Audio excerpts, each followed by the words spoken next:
Stop the war. I repeat, stop the war.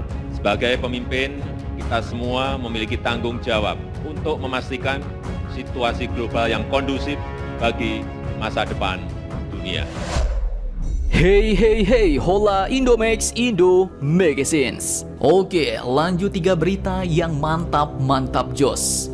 Hari ini yang pertama datang lagi dari seorang pengamat terkemuka asal negeri Tiongkok China yang baru-baru ini melihat dari hasil pengamatannya bahwa negara kita Indonesia sudah memasuki gejala-gejala untuk menjadi kekuatan global baru, bos. Nah loh, lantas apa sajakah gejala-gejala yang ia lihat? Mengapa ia menyatakan bahwa Indonesia akan menjadi kekuatan global baru? Setelah ini kita bahas. Kemudian berita kedua yang cukup manyos, yaitu tentang pengadaan jet tempur baru kita, bos.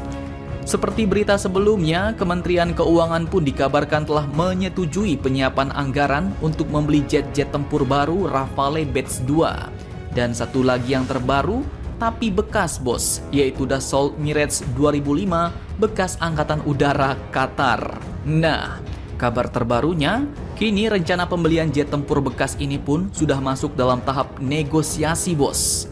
Lantas pertanyaannya, mengapa Indonesia tiba-tiba malah ingin membeli jet tempur bekas? Padahal kita kan sudah membeli yang baru, ya kan?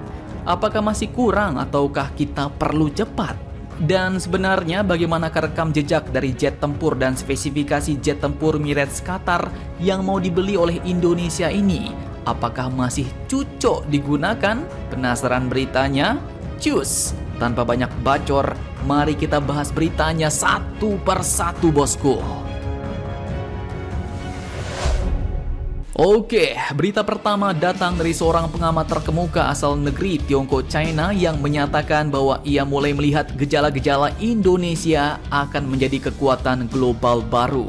Admin kutip dari banyak sumber berita berikut. Seorang pengamat negeri tirai bambu China dari National Institute of International Strategy, yaitu Profesor Su Liping, melihat adanya gejala-gejala Indonesia yang mengarah pada kekuatan global baru. Nah, lantas, gejala-gejala seperti apakah itu?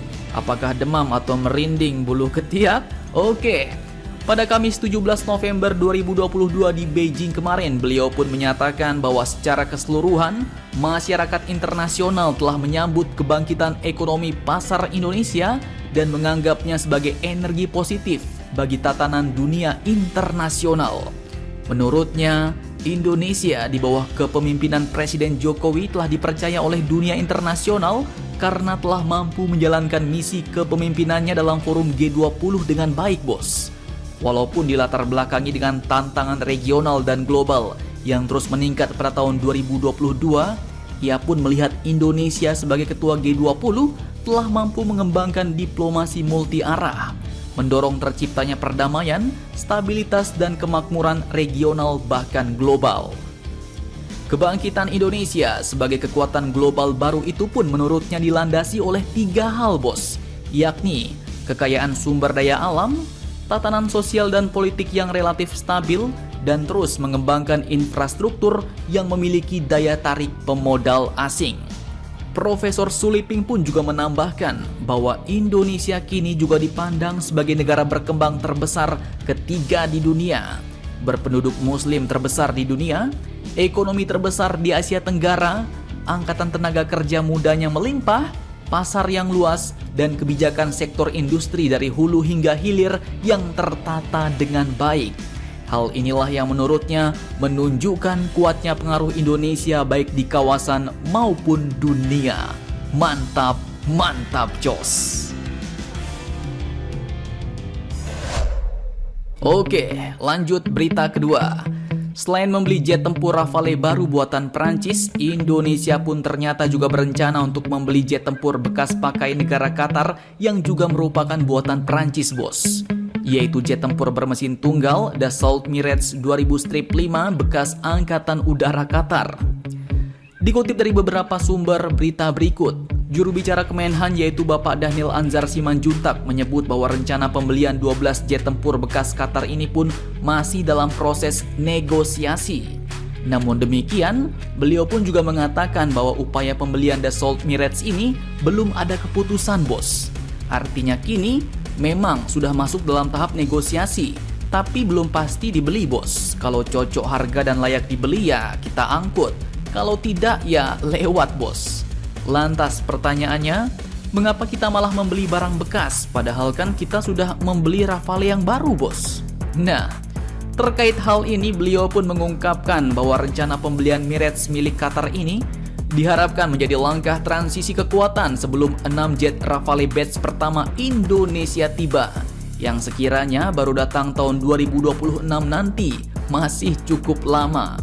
Beliau pun mengatakan bahwa sebagai interim agar kekuatan kita ready alias selalu siap sedia, maka dilakukanlah negosiasi jet-jet tempur yang sudah ready, bos, atau siap dipakai.